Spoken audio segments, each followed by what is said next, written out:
ஜெபக்கூடுகை நடைபெற்றுக் கொண்டிருக்கும் போதே கூடாரத்தை தகர்த்து எறிந்த கிறிஸ்துவுக்கு எதிரானவர்கள்.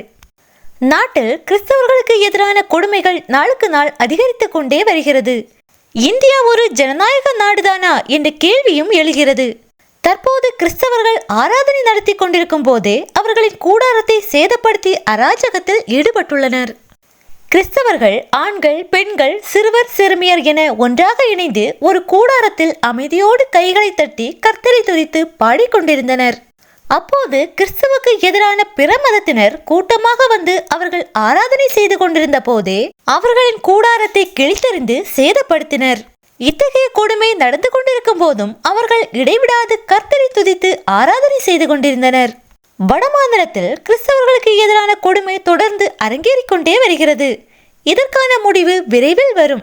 இவர்கள் எல்லாரும் இயேசு கிறிஸ்துதான் ஒரே கடவுள், அவர் நமக்காகவும் நமது பாவங்களுக்காகவும் சிலுவையில் மரித்தார் என்பதையும் அவர்தான் உண்மையான கடவுள் என்றும் விரைவில் உணர்வார்கள்.